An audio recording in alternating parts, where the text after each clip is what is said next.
Hello दोस्तों, नमस्कार। SM के चैनल में मैं आप सभी लोगों का दिल से बहुत बहुत स्वागत करता हूं।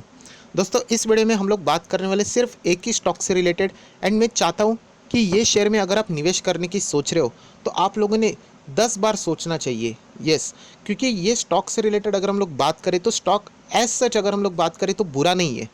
उसी के साथ साथ अगर हम लोग बात करें तो ये टॉप 10 में आने वाला स्टॉक है। Yes friends, top 10 in the sense of what, as per the market capitalization. Stock market की अगर आप टॉप 10 कंपनियां पूछने जाओगे, as per the market capitalisation हमेशा वो 10 कंपनी निकाली जाती है, तो उसमें भी ये कंपनी आती है। सो उसके बावजूद मैं आप लोगों को वार्निंग दे रहा हूँ कि इस कंपनी में अगर आप निवेश करना चाहते हो तो बहुत ही संभल के आप लोगों ने कदम उठाने चाहिए। तो ये वीडियो आप लोगों के लिए हेल्पफुल ज़रूर साबित हो सकता है। तो चलिए दोस्तों, मैं कौन से स्टॉक से रिलेटेड बात करने वाला हूँ एंड ऐसा क्यों कर रहा हूँ उसके ऊपर आ जाते हैं। तो सबसे पहले मैं आप लोगों को प्रेफरेंस देना चाहूँगा कुछ ना कुछ, एंड रेफरेंस भी देना चाहूँगा। तो सबसे पहले हम लोग यहाँ पे आएंगे कुछ इंपॉर्टेंट न्यूज़ के ऊपर जो ऑलरेडी आप लोगों को ज़रूर पता है। सबसे पहली बात, आप लोग देख सकते Facebook has bought a 9.9% stake in the Reliance Jio for the $5.7 billion, which is approximately 43,574 crores as per the Indian rupees. So दोस्तों, ये न्यूज़ के बाद अगर हम लोग बात करें तो दूसरी जो कंपनी है वहाँ पे तो अभी खतरा आना शुरू हो जाएगा। मतलब मैं बात करने जा रहा हूँ, आप लोग यहाँ पे देख सकते हैं फेसबुक, ये तो दुनिया की बहुत बड़ी कंपनी में से एक कंपनी है। एंड उन्होंने जो निवेश किया है वो किस में निवेश किया? रिलायंस इंडस्ट्री में नहीं, उन्होंने निवेश किया रिलायंस जियो में निवेश किया है, जो कि एक टेलीकॉम कंपनी है। तो आप समझ सकते हैं दोस्तों कि इतनी बड़ी कंपनी अगर हमारे कॉम्पिटिटर में ही निवेश करेंगे तो वो दूसरी कंपनी रहेगी जिनमें किसी ने निवेश नहीं किया है, तो वहाँ पे तो हम लोग ज़रूर कह सकते हैं कि मायूसी छा सकती है। सो यही कहना चाहता हूँ दोस्तों कि अगर हम लोग कोई कंपनी देखें तो मैं ओपन करके बताना चाहता हूँ Bharti Airtel. Yes friends, Bharti Airtel ये कंपनी में अगर आप निवेश करना चाहते हो तो आप लोगों ने 10 बार सोचना चाहिए। मैं वापस क्लियरली बताना चाहूँगा कि कंपनी एज सच इतनी बुरी नहीं है, बट स्टिल यहाँ पे अगर आप उनका कॉम्पिटिटर देखो, रिलायंस जियो, जो कि बहुत बड़ा कॉम्पिटिटर है। एंड रिलायंस, मुकेश अंबानी जो को उनके चेयरमैन है, उनका बहुत ज़बरदस्त प्लान है कि वो रिलायंस जियो को डीलिस्ट करके हम लोग कह सकते हैं उनका अलग से आईपीओ भी आ सकता है। तो ये सबसे बड़ी एक चीज़ है जो कि आप लोगों ने ज़रूर कंसिडर करनी चाहिए। एंड अगर रिलायंस जियो का आईपीओ आ जाता है फ्यूचर में तो भारतीय एयरटेल को ज़बरदस्त प्रॉब्लम हो सकती है, क्योंकि ये है उनकी कॉम्पिटिटर फर्म। तो यही चीज़ दोस्तों मैं आप लोगों को बताना चाहता हूँ, क्योंकि अगर मैं बेस्ट एग्जांपल इजी भाषा में अगर आपको समझाने जाऊँ कि फॉर एन एग्जांपल एक ऑफिस है एंड उस ऑफिस के नीचे 10 टी के स्टॉल है, जो 10 चाय वाला रहते हैं, अलग अलग उनके स्टॉल्स है। अगर एक चाय के स्टॉल के ऊपर एक कोई सेलिब्रिटी आती है, फॉर एन एग्जांपल हम लोग स्पोर्ट्स पर्सन पकड़ लेते हैं विराट कोहली, एंड वहाँ पे वो चाय पी के जाता है एंड बोलता है ये ज़बरदस्त चाय है, तो वो बाकी 9 लोग जो रहेंगे हम लोग ज़रूर कह सकते हैं उनमें मायूसी छा जाएगी, क्योंकि जो जितने भी कस्टमर रहेंगे जो विराट कोहली ने कहा है कि ये चाय वाला ज़बरदस्त है, अच्छा टेस्ट में बनाता है, तो उनके पास कस्टमर आना शुरू हो जाएंगे। सो बताने का मकसद यही है दोस्तों कि फ़िलहाल की सिचुएशन ऐसी हो चुकी है कि फेसबुक दुनिया की कितनी बड़ी कंपनी है, टॉप 10 कंपनी अगर हम लोग देखे जाए तो फेसबुक ज़रूर आती है। मैं सिर्फ अमेरिका की बात नहीं कर रहा हूँ, मैं पूरी दुनिया की बात कर रहा हूँ। एंड ऐसी कंपनी रिलायंस जियो में आके 10% तक का स्टेक खरीद लेती है। सो रिलायंस जियो की वैल्यू बहुत ही ऑलरेडी ज़्यादा अभी बढ़ चुकी है। सो ये है उनके कॉम्पिटिटर, आप लोग यहाँ पे देख सकते हो जो है भारती एयरटेल। सो इनमें तो हम लोगों को मायूसी देखने को मिलेगी। आज भी आप लोग यहाँ पे देख सकते हो हम लोग को लाल निशान में देखने को मिला है, despite of that entire market अच्छा खासा हरे निशान में चल रहा था। 1.28% की गिरावट। आप कल का भी चार्ट पैटर्न देखोगे तो रिलायंस इंडस्ट्री की जो न्यूज़ आई थी तो रिलायंस का शेयर तो बहुत ही ज़बरदस्त ऊपर चला गया था। एंड उसी टाइम हम लोग को भारतीय एयरटेल का चार्ट पैटर्न सडनली ज़ोरदार नीचे आते हुए भी देखने को मिला था। सो रीज़न वही है कि कॉम्पिटिटर अगर ज़्यादा मजबूत होने लगा तो यहाँ पे प्रॉब्लम हो सकती है। एंड इसीलिए मैंने आप लोगों को कहा कि अभी तक रिलायंस जियो का शेयर हम लोगों को मार्केट में देखने को तो नहीं मिला है, बट अभी हम लोगों को और भी फ्यूचर में ऐसी दिक्कतें देखने को मिल सकती है। एंड इसलिए मैंने आप लोगों को यहाँ पे सिर्फ आगाह किया। आप लोग यहाँ पे चार्ट पैटर्न भी देख सकते हो कि ज़बरदस्त हम लोगों को बीच में गिरावट भी देखने को मिली थी, जो कि हम लोग कह सकते हैं कि भारतीय एयरटेल में ये न्यूज़ के कारण एक नेगेटिव इम्पैक्ट आ चुका है। अगर हम लोग बात करें क्या सिर्फ इसी न्यूज़ के कारण इस शेयर को हम लोगों ने अवॉइड करना चाहिए, तो ऐसा भी नहीं। अगर आप इस कंपनी के फाइनेंशियल्स भी देखोगे तो इतने अट्रैक्टिव नहीं थे। आप लोग यहाँ पे कंसीडर कर सकते हो, देख लेना कंपनी का रेवेन्यू। मैं ये बात कर रहा हूँ Q3 के रिजल्ट, जो कि सबसे पहले अगर हम लोग बात करें रेवेन्यू एंड अगर ऑपरेटिंग इनकम जो कि पॉजिटिव थे, बट बाकी अगर आप चीज़ों चेकआउट करोगे, net income, diluted EPS, net profit margin, सारे के सारे धाराशिते हज़ार परसेंट से हम लोग को नेगेटिव जाते हुए डेटा देखने को मिला था। हालांकि यहाँ पे बहुत सारी चीज़ें हैं प्रोविजनिंग से related and all that, but still overall अगर हम लोग यहाँ पे रिजल्ट देखें तो यहाँ पे कोई भी अच्छे खासे रिजल्ट नंबर्स हम लोगों को देखने को नहीं मिल रहे हैं। सो भारतीय एयरटेल ये बहुत ही स्ट्रगल कर सकता है आगे जाके भी। हम लोगों ने, जैसे मैंने आप लोगों को कहा कि ये कंपनी छोटी मोटी कंपनी नहीं है।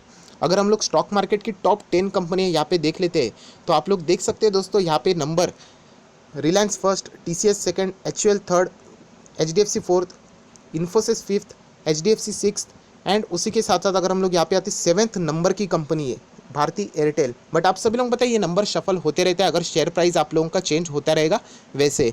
सो भारतीय एयरटेल ये टॉप 10 में आने वाली ऐसी कंपनी है जहाँ पे मैंने आप लोगों को निवेश करने की सलाह बिल्कुल भी नहीं दूंगा। रीज़न बहुत ही सिंपल है, उनका कॉम्पिटिटर हाथी जितना बड़ा है, तो ये दिक्कतें एयरटेल को हम लोगों को ज़रूर देखने को मिल सकती है।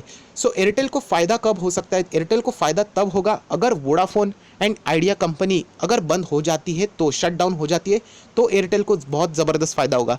क्योंकि कस्टमर बेस आप सभी लोगों को पता है, जो अभी का कस्टमर बेस है हम लोग को डिवाइड होते हुए देखने को मिल रहा है। रिलायंस, एयरटेल, वोडाफोन आइडिया और भी टेलीकम्युनिकेशन कंपनी, हम लोग उसको अदर कैटेगरी बोल देते हैं। सो वोडाफोन और आइडिया अगर क्लोज होती है तो एयरटेल को अच्छा खासा सपोर्ट मिल सकता है। मुझे पता है आप लोग ये भी बोलेंगे कि बहुत सारे लोग जियो के पास भी जा सकते हैं, बट ऐसा माना जाता है कि जो लोग वोडाफोन और आइडिया के साथ है वो यूजुअली पहले ही चाहते तो वो जियो के साथ जा सकते थे, बट वो इसीलिए नहीं जा रहे क्योंकि हर एक की अपनी अपनी चॉइस होती है। सो इन द केस अगर ये कंपनी अगर शट डाउन हो जाती है, ये फ्यूचर की बात है, ऐसे में कोई दावा नहीं कर रहा हूँ, तो यहाँ पे एयरटेल में कस्टमर बेस बढ़ने के चांसेस जियो से ज़्यादा थोड़े बढ़ जाते हैं। सो ये किसी एनालिसिस ने बात बोली थी जो मैंने आपके सामने यहाँ पे सिर्फ रख दी। इसीलिए कभी भी वोडाफोन आइडिया की अगर ऐसी बात आ जाती है, जैसे कि कुमार मंगलम बिल्ला जी ने बोल दिया था कि अगर हम लोगों को गवर्नमेंट के या फिर कोर्ट से अगर राहत नहीं मिली ड्यूज से रिलेटेड, तो शायद से हम लोगों को कंपनी बंद करनी पड़े। उस दिन एयरटेल ज़बरदस्त रैली में आया था।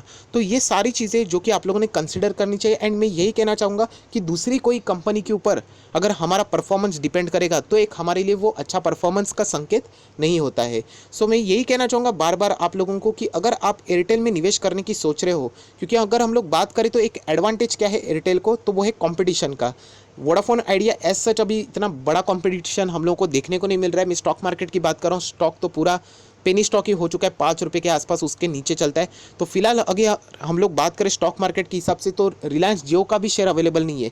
सो एयरटेल का ही शेयर हम लोग यहाँ पे कह सकते हैं जो टेलीकॉम से रिलेटेड यहाँ पे अच्छा खासा परफॉर्मेंस देने वाला देखने को मिल रहा है। बट अगर आप ऐसे शेयर में निवेश करने जा रहे हो तो आप लोगों ने 10 बार सोचना चाहिए, क्योंकि ये सारे पैरामीटर्स मैंने आपके सामने ओपन अप कर दिए। एंड आगे जाके और भी रिलायंस जियो को मजबूत होने से रिलेटेड अच्छे खासी न्यूज़ हम लोगों को देखने को मिल सकती है।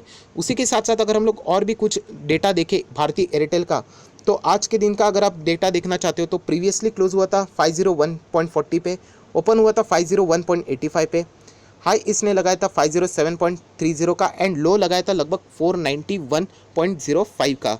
उसी के साथ साथ 495 पे फिलहाल ये स्टॉक चल रहा है। एंड हाई की बात करें तो 568 का हाई इस कंपनी ने बना दिया था एंड लो आप देख सकते हो 312 तक ये कंपनी नीचे आ चुकी थी। आज के दिन के डेटा की बात करें 23 अप्रैल, सो 52% से ज़्यादा यहाँ पे डिलीवरीज उठाते हुए देखने को मिल रही है। उसी के साथ साथ कंपनी इन्फॉर्मेशन में अगर हम लोग यहाँ पे चले जाएंगे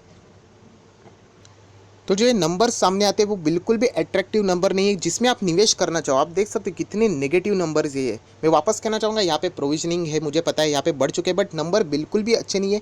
नेगेटिव में चलने वाले नंबर आप लोगों को ज़रूर समझ में आएंगे कि यहाँ पर अगर कंपनी ऐसी ही चलेगी तो आप देख सकते 2019 में अगर हम लोग बात करें कंपनी ने कोई डिविडेंड नहीं दिया है, क्योंकि कंपनी की रिजल्ट ही नेगेटिव है, कंपनी के पास प्रॉफिट ही नहीं है, तो आपको वो डिविडेंड कहाँ से देंगे। सो 2018 में कंपनी ने डिविडेंड ज़रूर दिया था, बट 2019 से कंपनी का परफॉर्मेंस और भी ख़राब होते हुए देखने को ज़रूर मिला है। शेयर होल्डिंग पैटर्न की बात करें तो प्रमोटर्स के पास आप देख सकते हो दिसंबर में 62.70% के शेयर थे, जो कि जैन में खुद प्रमोटर ने यहाँ पे अपनी हिस्सेदारी कम कर दी है। 58.98% तक के शेयर प्रमोटर ने यहाँ पे देखने को मिल रहा है, मतलब लगभग 4% के आसपास प्रमोटर ने खुद यहाँ पे हिस्सेदारी बेच दी है। प्रमोटर के जितने भी शेयर है उसमें से कोई भी शेयर यहाँ पे गिरवी नहीं रखा दिया है, जो कि एक अच्छा बात हम लोग ज़रूर मान के चल सकते हैं। सो दोस्तों अभी हम लोग बात करेंगे कंपनी की बैलेंस शीट से रिलेटेड। अगर हम लोग नीचे जाएं तो कंपनी के ऊपर सबसे बड़ा एक ही पैरामीटर है जिसको हम लोगों ने फोकस में रखना है, एंड वो है कर्जा।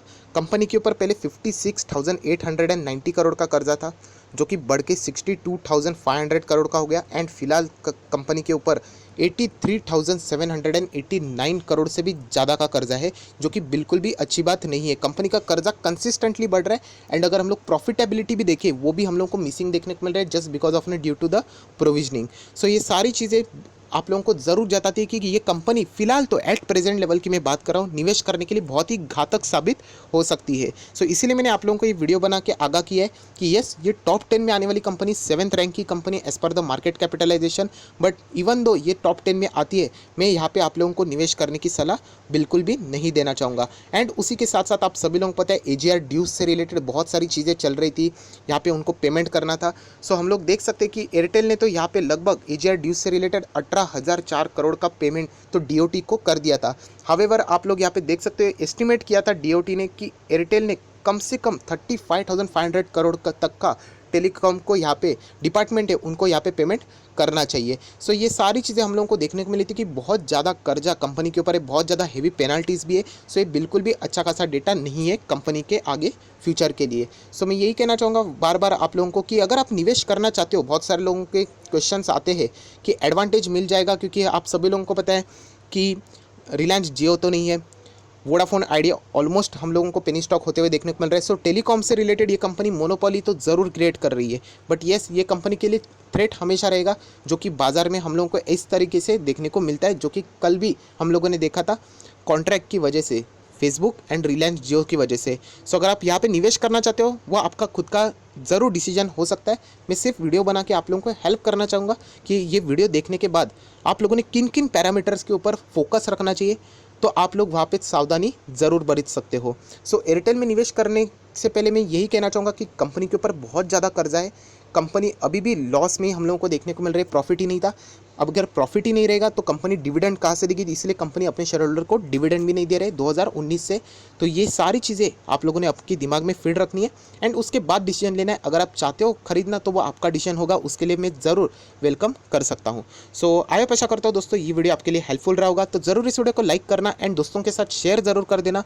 एंड अगर इस चैनल में फर्स्ट टाइम आए होगे तो सब्सक्राइब भी कर देना, एंड साथ में बेल आइकन रहता है उसके ऊपर भी हिट कर देना, एंड वहाँ पे ऑल करके ऑप्शन रहता है नोटिफिकेशन के लिए, तो वो सिलेक्ट कर देना। तो जो भी मेरा नया लेटेस्ट वीडियो रहेगा वो सबसे पहले आप ही को मिलेगा। So that's it, thank you very much दोस्तों, we will be meeting in our next video. तब तक के लिए बाय बाय।